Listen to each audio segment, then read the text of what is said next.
And welcome back to my YouTube channel. I'm continuing to read this book, The Art of, not to read, I would say review, The Art of Everyday Assertiveness. And I will put this book in a group where we talk about boundaries. This book is by Patrick King.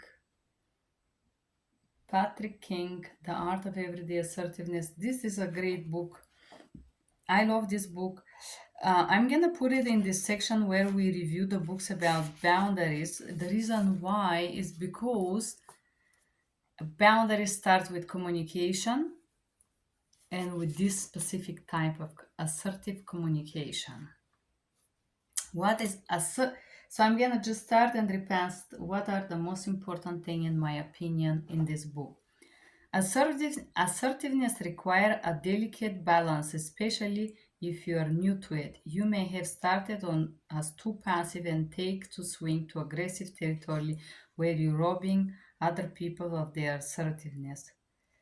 There are certainly variety of significance, love, connection, growth, and human happiness. You're likely to keep yourself if you're not happy. Basically, he said you probably need assertiveness. And hereby, this author, Mr. Patrick King, describes how people incapable to communicate do weird things. As example, punisher threats. Do what I want, or I will suffer negative consequences. Or you do this, or I smash myself to the wall, for example. Self punishment. This is exactly what I meant, sorry. Self punishment is also the strongest way of to manipulate. Do what I say, I will make myself negative consequence. Tantalizer threat. Opposite of the other three threats, this one hold the possibility of reward coming to the victim. If you do what I say, you may have positive consequences. If you give me money, I will come and see you. Whatever it is, no? It could be a different type of fog is the fear of emotional blackmail. It's obvious and easy to avoid, but there you may be driven to emotional, you may be driven by forward identifies three major components: fear, obligation, guilt. So how you're manipulated by fear, obligation, guilt. Guilt can be a factor causing people to follow direction of the empowered one in the relationship. Guilt is actually a natural emotion and serves in a real purpose. So,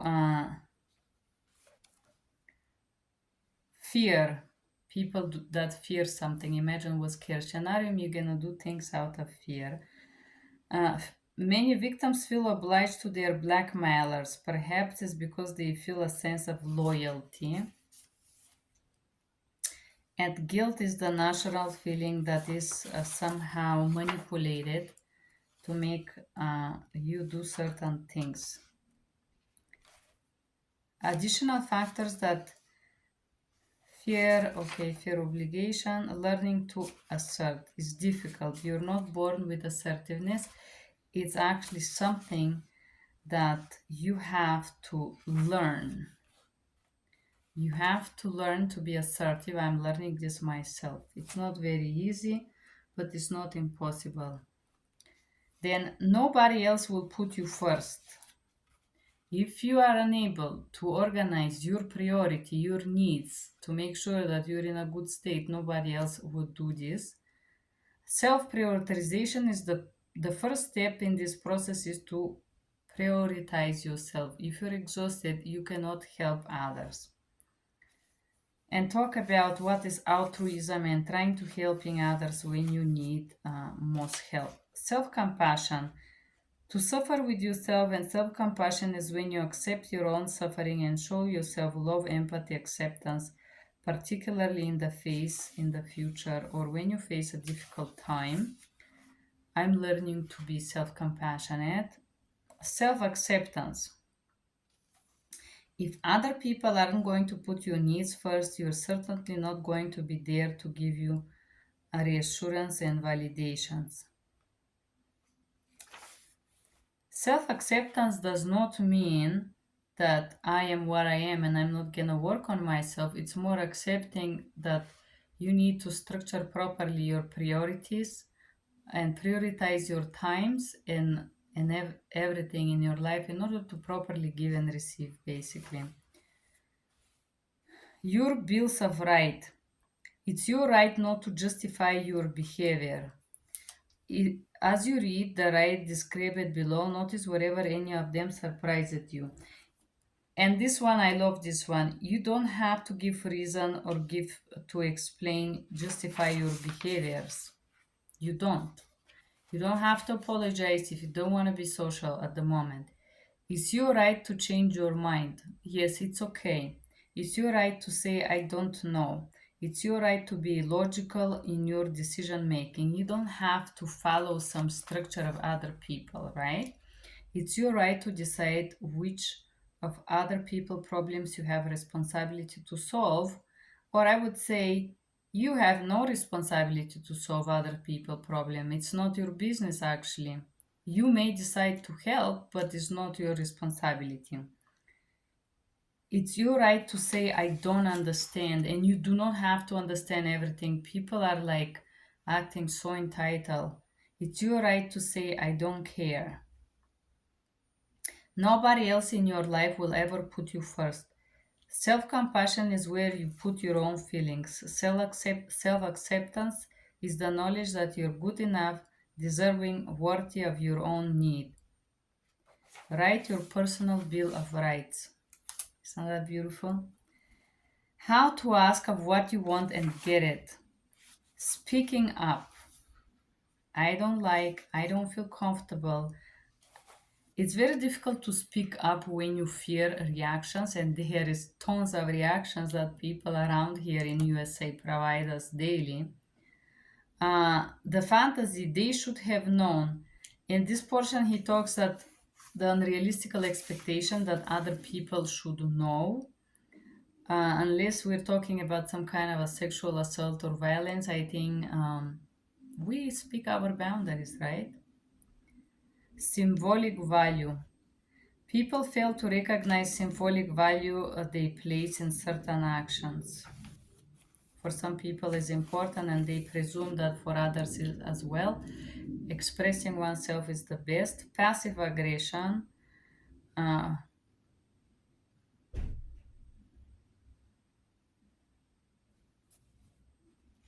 Passive aggressive behavior is common technique for people to get their way instead of actual assertiveness. This happens when people sugarcoat their hostility. Instead of being honest with people, passive aggressive person will send a message that says opposite to what they feel. Pretend that everything is like hello. Oh my goodness, this is so disgusting. But there is tons of people that do that. To be assertive in the right way, don't fill the silence after your assertive requests. You should not have to explain. In psychology today suggests when asking for something is crucial to consider the person we are asking. Are they considered? How can this request benefit them? And so, well, usually people don't care to provide services for you here or do anything in general.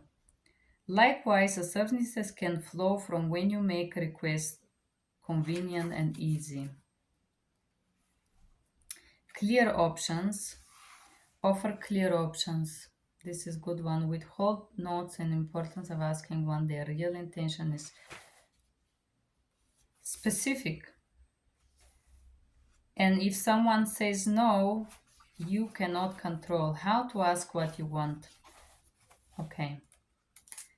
Chapter 5, and this is so important, guys, because we review this book, How to Say No, and usually people that struggle with being assertive, they also would struggle to say no. It is fundamental to say no without tension and also receive no without reacting. I would rather get a clear no than some of a game playing act. We are afraid to say no because we are afraid to being rude.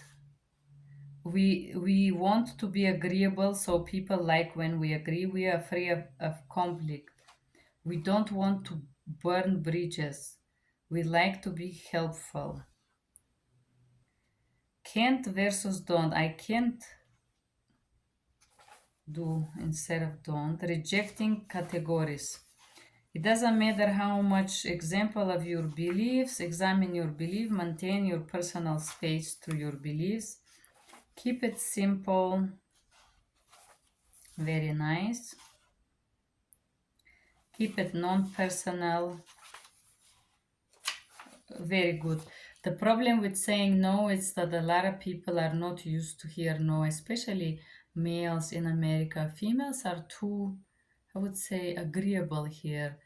Mm, there is this subconscious pedestal, no matter what type of man, just because he's a man, he's put up high, and the women's are kind of below. So even saying no for most basic things like I don't want to be intimate, there is this severe reactions here in America because people don't know how to respect a no in this country.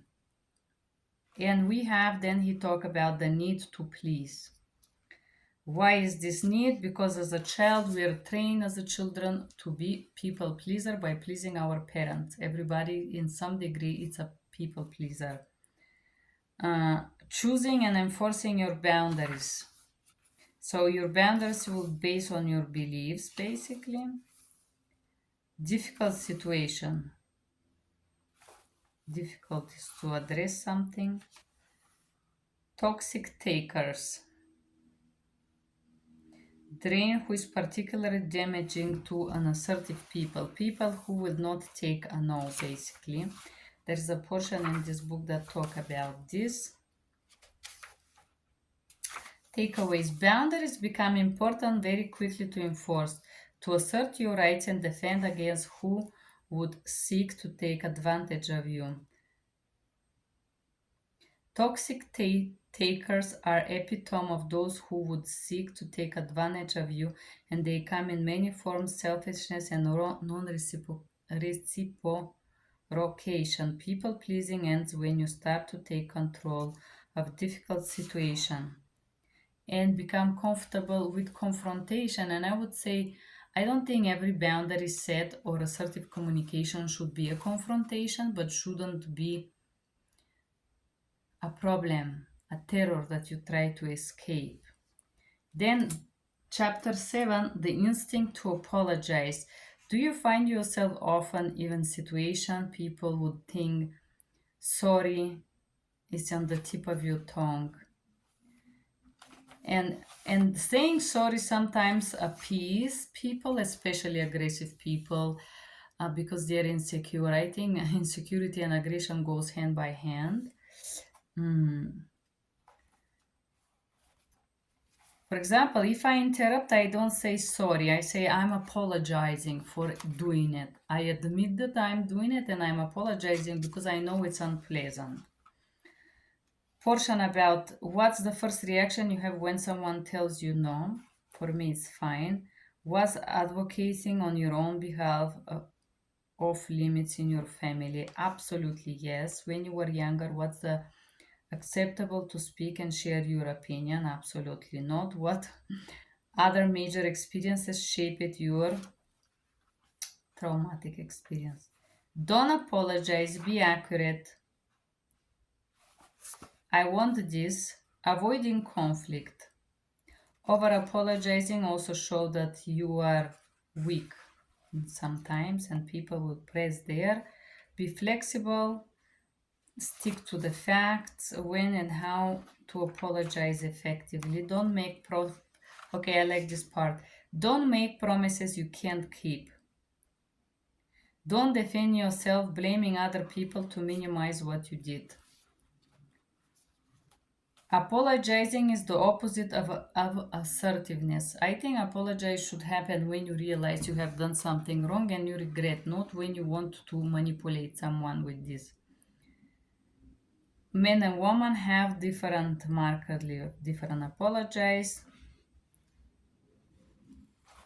how to apologize when you actually should, and then we have understanding your patterns. Passive communication style, aggressive communication, passive aggressive communication style, and assertive style, and how to be assertive. Assertive is to constantly remind people over and over again, and there is a test in the end, self assessment. I believe assertive is nothing but repetition and resilience. You have to repeat over and over and over again the same thing. In every situation, in every reaction. This was a great book about assertiveness, guys. I do advise this book. I love it. Thank you for being here. Bye bye.